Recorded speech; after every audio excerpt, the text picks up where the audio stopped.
কেন্দ্রিক। সো আমাদের এই সরবরাহ ব্যবস্থাকে উন্নত করার জন্য আমরা রাত দিন কাজ করছি। সকল অংশীজনের সাথে আমরা একসাথে বৈঠক করছি, যারা এই ভোগ্যপণ্য আমদানি এবং উৎপাদনের সাথে সংশ্লিষ্ট এবং মজুদ যারা কোল্ড স্টোরেজ থেকে শুরু করে স্থানীয় পর্যায়ে যারা কাজকর্ম করেন।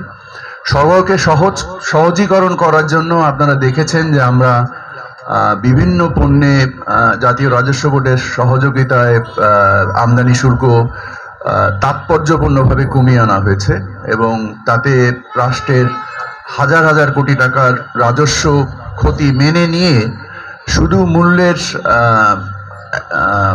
একটা স্থিতিশীলতা আনার জন্য এবং টিসিবির যে 1 কোটি পরিবারের যে কার্যক্রমটা আছে, এই কার্যক্রমের যে বাস্কেটটা আছে, এই বাস্কেটটাকে আরো বর্ধিত করার জন্য আলু প্রকৃতপক্ষেই একটি অসহনীয় পর্যায়ে চলে গিয়েছে এবং ইমিডিয়েটলি আমরা অ্যাকশন নিয়েছি। আপনারা দেখেছেন যে বাণিজ্য মন্ত্রণালয় একা এই বিষয়ে কাজ করে না, এখানে কৃষি মন্ত্রণালয়, খাদ্য মন্ত্রণালয়, বাণিজ্য মন্ত্রণালয় সকলেই সমন্বিতভাবে আমরা উদ্যোগ গ্রহণ করেছি। উপদেষ্টাবৃন্দ, প্রধান উপদেষ্টা সহ সকলেই এ ব্যাপারে অসম্ভব সংবেদনশীল। আমাকে প্রতিনিয়তই প্রধান উপদেষ্টা মহোদয় যোগাযোগ করছেন এবং বিভিন্ন রকমের প্রশ্ন করছেন এবং আমি আমার অংশীজনদের সাথে যে বিভিন্ন যোগাযোগ সংযোগ সেই ব্যাপারে আমার কাছ থেকে উনি বিভিন্ন রকমের রিপোর্ট চাচ্ছেন।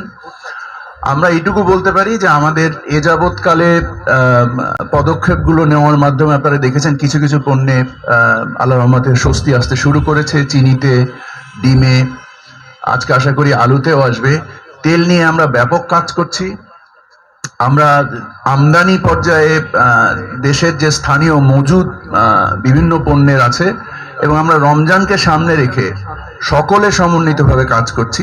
টিসিবি এই 1 কোটি পরিবারের কাছে যদি আমরা এই ফুড বাস্কেটটাকে যত দ্রুত বাড়াতে পারি এবং এখানে আমরা মানে প্রায় 4,500 কোটি টাকা সরকার ভর্তুকি দিয়ে থাকে এবং এই ভর্তুকির বিনিময়ে আমরা আরো বাস্কেটটাকে কত বিভিন্ন জায়গায় আমরা পণ্য ক্রয়ের ক্ষেত্রে বিভিন্ন নেগোসিয়েশনের মাধ্যমে অর্থের সাশ্রয় করে এটাকে আরো একটু বর্ধিত করতে পারি কিনা, আরো বেশি লোকের কাছে বাস্কেটটা আরো একটু বড় করতে পারি কিনা, তার ব্যাপারে আমরা সকলে প্রচেষ্টা চালাচ্ছি।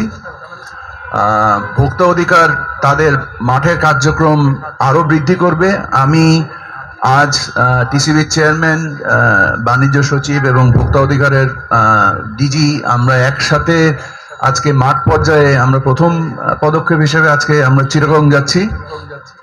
আমরা সেখানে একসাথে সকলকে সংযুক্ত করে মাঠ প্রশাসন এবং ব্যবসায়ী এই সংযুক্তির মাধ্যমে এবং আজকে আপনারা যারা মিডিয়াতে এই জিনিসটাকে বিভিন্নভাবে তুলে ধরছেন যে সমস্যাগুলোকে উপলব্ধি করানোর জন্য আমরা অত্যন্ত সংবেদনশীলতার সাথে এবং পরিণামদর্শিতার সাথে আমরা জিনিসগুলোকে বিশ্লেষণ করে সিদ্ধান্ত গ্রহণের প্রচেষ্টা চালাচ্ছি এবং আমরা মাঠে আমাদের সংযোগ বাড়ানোর চেষ্টা করছি এবং সরবরাহ কেন্দ্রিক যে সমস্যাগুলো রয়েছে সেই সমস্যাগুলোকে আমরা একে একে দূর করার চেষ্টা করছি এবং অতি দ্রুত দূর করার চেষ্টা করছি। আপনারা দেখবেন যে কত দ্রুত আমরা খেজুরের শুল্ক কমিয়েছি, আমরা চিনির শুল্ক কমিয়েছি, আমরা তেলের শুল্ক কমিয়েছি, আমরা বাজারে আরো আমরা ডিম আমদানি করার জন্য প্রায় 20 কোটি ডিম আমদানি অনুমতি দিয়েছি। আলুও আমদানি হচ্ছে, চালও আমদানি শুরু হয়েছে। তো আমরা বাজারে সরবরাহটাকে যদি আরো সহজ করতে পারি এবং পরিমাণগতভাবে বৃদ্ধি করতে পারি তাহলে মূল্যের একটা স্থিতিশীলতা অতি দ্রুত আসবে বলে আমি আশা করি। তো আপনাদের সকলের সহযোগিতা কামনা করছি। আমাদের প্রচেষ্টা এবং আমাদের কর্ম উদ্যোগ পরিপূর্ণ জারি আছে। আমরা আপনাদের কষ্টের বিষয়ে অবহিত, আপনাদের মাধ্যমে মহান সৃষ্টিকর্তার কাছে, আল্লাহর কাছে সাহায্য চাই, যার ফলে সকলের জন্য যেন প্রয়োজনীয় স্বস্তিটাকে আমরা নিয়ে আসতে পারি ইনশাআল্লাহ। এর মাধ্যমে আমি আজকে প্রোগ্রামের ফর্মাল ইনগ্রেশন করছি। আমরা সম্ভবত আজকে 50টা জায়গায়